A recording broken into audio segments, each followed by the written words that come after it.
Hello, my name is Jana Roemer. I'm an astrologer, a Yoga Nidra guide, and a Healy lover. And I've combined astrology with the ancient practice of Yoga Nidra to create what I've been calling Astro Nidras since 2016.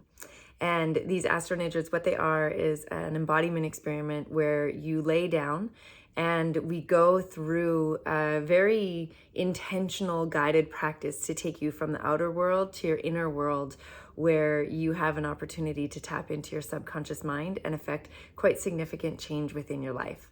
There's, in the majority of different spiritual practices, it's really common for them to say, all the answers lie inside, or listen to that voice inside, but very few give you an embodied experience to get there. And that's exactly what an Astro Nidra is.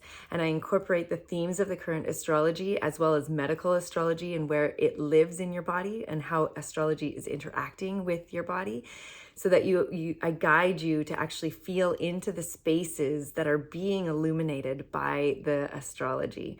And then I give you a chance to listen. So if you want to experience more of that, you can go to my website, attunetothemoon.com, and you find all the practices there. The website is built off of the ephemeris, meaning that instead of it being timed off the clock and the calendar, it's actually, the whole website is built with the position of the planets as the clock, the cosmic clock. So every time you log in, you only ever see practices that are relevant for today's astrology. It's really cool and quite a bit of a passion project. I'm actually in the process of creating an app for it, but I've decided to move a little bit slower and more intentionally because I want it to be awesome when I actually launch it. So in the meanwhile, I've decided that I'm going to start sharing at least new moon updates through YouTube. I might get the full moon updates there as well. I haven't fully decided yet, so stay tuned, but at least come back for the new moon. All right. So this is the Cancer new moon. It felt like a really good time to launch this because Cancer is a cardinal sign, meaning it's a time of initiation, and it is a water element. So cardinal water, I like to think of this as the amniotic fluid, because Cancer lives in the belly and the breasts, and it is the divine mother embodied. And so if we think of the divine mother in the way that by nature are nurtured by mothers, babies are born after being incubated in the womb for 9 months, and then nature's design is that they would breastfeed. And so there we go, the belly and the breasts, and that's where it is. And those amniotic fluid waters, it's like the first water, it's the flood water that oftentimes women will experience their waters breaking first, and then they know that labor is on its way. And so, although it doesn't happen like that all the time, of course. And so here we are with the headwaters and starting this new project. And another big part about what Cancer, the archetype, is about, it's about nurturing, it's about healing your mother wound, it's about tapping into your intuition, that mama bear intuition, and your emotional embodiment. And Cancer is also, it's the mother, and in a very traditional sense, the mother is the one that creates a safe space in the home where the children feel safe to emote and have their emotional experience. When we look at Cancer from an animal perspective, it's the crab, because oftentimes people that have strong Cancer in their chart, they need time alone to process their emotions. And so you see the crab where the crab retracts into its shell for safety. And then once they feel safe and they're reconnected, they come on out to play. And it's a very playful sign. It's a very playful archetype, very loving, very nurturing, very community and family oriented. And so that's kind of the energy that we're working with here on this new moon. But of course, with every new moon, we have to take into account what the other planets are doing. And at around the same time that this moon is new, which means the sun and the moon are at the same degree in the sky, we don't see the new moon because the moon is in between us and the sun, and it's traveling with the sun through the sky. And so we can't actually see it. And that's when we can't see something, we close our eyes and we go inside, and that's the place that we go to feel. I often also think of Cancer as the place of the womb, where we know something magical and mystical and incredibly creative is brewing inside, and it requires a tremendous amount of trust. Of course, the mother can do the things to help that baby grow nice and healthy, like get lots of sleep and keep stress at bay and eat healthy foods and, really nurture herself and her body and like fill her body up with love. And that contributes to the well-being of that baby inside. But life happens and that's not actually the truth for everybody, and babies are still born and they're still healthy and they're still wonderful. And so we don't have to be all idyllic about it. Idyllic? But a natural instinct for a lot of mothers while they are pregnant is to do that. The quality of nurturing amps up big time. The quality of intuition amps up big time. And all of a sudden, it starts to turn into visceral responses. Like when a mother is hungry, a pregnant mother is hungry, this primal instinct to get food gets turned on so loudly that the focus is unable to go anywhere else. When it's time for sleep, that primal urge for sleep gets so loud that they can like step out and nap anywhere. At least that's what my pregnancy was like. And so that intuition, that mama bear intuition, and then that carries on like once the child is born. Physiologically in the body, we know that the brain actually changes during pregnancy and the gray matter shrinks. And part of the reason that gray matter shrinks is because logic and reason goes to the side in favor of connection to source, intuition, and that spiritual guidance. And so these are some of the qualities that we can tap into during this moon. Now, like I was saying, there's lots of other things going on in the sky. The moon is opposite Pluto within 5 degrees. Pluto is in Capricorn, and Capricorn is the opposite side of Cancer, where when you want to understand the power of one sign, you look at what's happening opposite to it. And Capricorn is cardinal earth, and it lives in our bones, and it's a little bit of a protector energy. There's boundaries there. And we know that when we are having big emotional experiences, boundaries are super important. So creating space for yourself where you can feel, where you can tap into your intuition, where you can tap into that world inside of you is really important. And also when Pluto is opposite the sun or the moon, it can create a little bit of obsessive energy. We can talk about it as obsessive energy, compulsive, impulsive, maybe a bit of jealousy or envy or some of these more challenging emotions. But I want to talk about obsession from a really, really healthy point of view.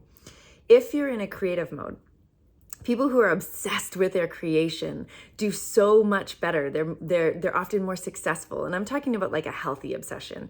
And so when I, for example, was first kicking off creating these Astronidras, it's all I thought about. I put all my energy into it. I sourced all the supports that I could find to make my creative project even better. And so if we lean into obsession from a healthy perspective, like I'm obsessed with the thing that I'm creating right now, and I'm going to put all my life force into it, it can be a very powerful force that we can tap into at this time. We also have, with the sun sextile Uranus, we have a bit of like quantum leap energy. Uranus is the great awakener, and especially in a sextile to the moon. And then we have also, the moon is trine Neptune, which gives us this, oh my gosh, it can help us come into such a deep place of listening. Neptune helps us tap into the collective consciousness, the collective universal love force. And Neptune, it can either put us into a state of illusion or it can tap us into our psychic self. And so we have additional supports to get us into that really strong intuitive home inside of yourself.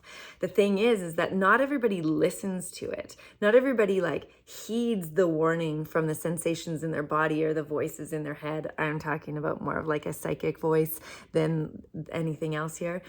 But with the sun trine Neptune as well, it can help us tune into this universal consciousness, or what I like to call, and what we call it in the Healy world, the information field.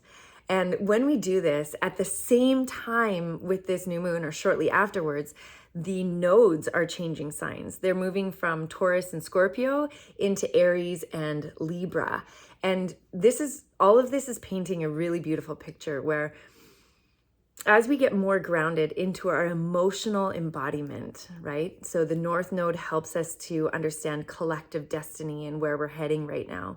And the emotional embodiment of Cancer, when it's in its highest expression, the emotions can actually be a higher or more dense expression of intuition.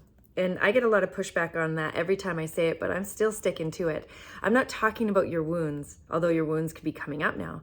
I'm talking about like that impulse. There's an impulse that comes through that is so strong and so powerful that all of a sudden the emotion can well up and you get like truth chills on your body, or the tears stream because you're like, oh, this is exactly where I need to be and where I'm meant to be and the direction that I'm heading. But because we have this Uranian energy in here, there's some future information coming in, and we can tap into this future frequency. And this is one of the things that I absolutely love about having my Healy to work with the astrology along like with the other practices that we do, whether it's meditation or ritual or new moon circles. There's a program on your Healy called Planets. And Planets is tapped into a whole huge database that has to do with the astrology, and it's looking at the current astrology as it's unfolding. And so you can run the Planets program during the new moon. That will help you attune even stronger to this. And it essentially is designed to tune you into the highest expression of the astrology that's going on in the sky right now and how it's interfacing with you. We also have another program called Release in the Gold Cycle programs. And I love running Release leading up to the new moon because the new moon energy is meant to first of all, it's a release to empty out, to create a space of receptivity inside of you so you can receive the seeds of this next lunar cycle or the intentions that you're setting. And so I can have this additional support that's helping me to work in the information field, and especially with this moon where the astrology is tapping you into the information field all on its own right. And so to get back to like a more high level summary or a high level image of what this new moon can do for us, the deeper you are grounded into your emotional embodiment, steady, willing to feel the feels, listening to the intuitive whispers of your body or sensations or emotions of your body, we can quantum leap into emotional mastery. With the North Node moving into Aries, it is all about knowing who you are. And so asking these questions like, who am I? How do I need to be loved? How do I like to love? What am I nurturing in my life right now?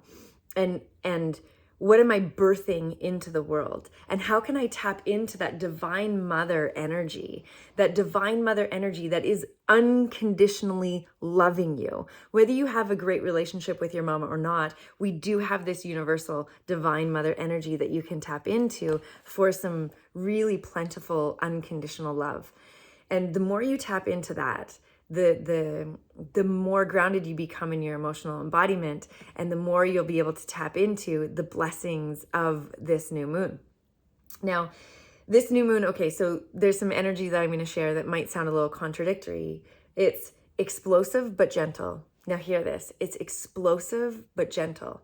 And so it's super important that you're listening to your dreams, that you're listening to your intuition, that you're listening to your inner voice, because it can come in really loud right now, but it's gentle, meaning it's coming in on the subtle plane. It's coming in on the subtle field. We also have this desire, Pluto opposite the sun, can make us want to be visible, yet at the same time private. And so taking the time to sit with yourself and not making a move until you're clear in your knowing, that helps you to be visible when you share, when you're ready to share what you want to share, yet private in your processing. And so the processing, Cancer wants to pull into its little crab shell in order to get clear on what it is that you're feeling and the messages that are coming in. And then once that clarity comes, you come out of your shell and you share. And for some of you, that might be a conversation with a partner or with a loved one or with a sibling or a child or a parent. And for others of you, it'll be the way that you're showing up in your business. I like to talk to entrepreneurs a lot. And so what you're doing with how you're showing up to make yourself visible in your business. And for some people, this will start off with a little bit of confusion, that as you pull into yourself and really ask to make sense of what it is that you're feeling, can bring clarity. And so these polarities are always so much alive in both astrology and just nature and who we are as humans, what it is to be a human. And so if you're caught up on either side of those, maybe there's some explosive emotional energy, maybe there's some confusion, maybe there's some desire to tuck yourself away. That's just one side of the story. So stay with it, whatever is coming up for you, until you get to experience the other side as well. Now, it's important also that I feel that it's important to share that in this energy, there is future codes coming in. There's future frequencies coming in. And so tapping into it, knowing that not everything needs to unfold right now here in this moment, but pay attention to what is coming in, because it's helping to set yourself up for the future. And although Cancer is the pregnant mama, I like to think of like Scorpio, that's like sex and sex organs. 9 months later, we have Cancer, and Cancer is the headwaters where something is being born. But then we move into this postpartum stage where we're just like Bambi with new feet, and we're trying to figure out who we are. We go through an identity crisis sometimes, or having to reconfigure our understanding of who we are as individuals. Because then we go into Leo, which is to understand your uniqueness and your authenticity, right? And so part of this phase is to really check in, like, what do I need as to be loved and to know that I'm loved? And what do I need in order to nurture? And what kind of boundaries do I need to put into place in order to nurture that thing that I'm bringing into life? To bring it back to the birth metaphor again, they say in the conscious birth world, 40 days after you give birth to stay inward and really focused and not taking on a whole bunch of new stuff. And so wherever you are right now, whatever you're birthing now, make sure that you have the boundaries so that you can stay focused and stay present to this creative process that you're in right now. And then also with this Uranian and Neptune energy, with the trine and the sextile, Uranus has a lot to do with freedom, and Neptune has a lot to do with escapism. And so I like this energy actually, but the way this kind of intersects in this one, they're sextile each other, not fully, they're 5 degrees apart. We'll see them fully come into a sextile with each other in like 24, 25. But it can be a really great time to play with like microdosing or psychedelic journeys or that kind of stuff, because that like dislodges the mind from logic and brings you into this really expansive space of creativity and listening and almost like synesthesia sometimes, where your senses are communicating in a different way. And I really think with the world that we're birthing collectively, universally right now, part of the process is unlatching from the old logic, the old reason, and even the old lessons. Like if we're moving from Newtonian physics into quantum physics, if we continue to try to operate our life from Newtonian physics, where 1 + 1 = 2, and the distance between A and B has to be traveled at a certain rate, it reduces the chances of us actually having these quantum leaps. And so there's this unlearning that needs to happen. And so we can do these things that scramble our brains a little bit and like have us seen from a different way. And that doesn't mean everybody has to go out and like microdose and do psychedelics, but you might consider like trance dance or something that takes you into a trance-like state so that you can tap into something non-logical. And allow yourself to really take some time for yourself. Now, for all of you that have Healys already, what I recommend doing is creating a coaching statement. So your new moon intentions, create your favorite new moon intention into a coaching statement and put it into your coach so that you can have it running for you and you get the support from the information field. And then make sure that you take time for yourself, maybe have a nice bath, and really take some self-care seriously for this new moon. All right. Happy Cancer new moon, everybody.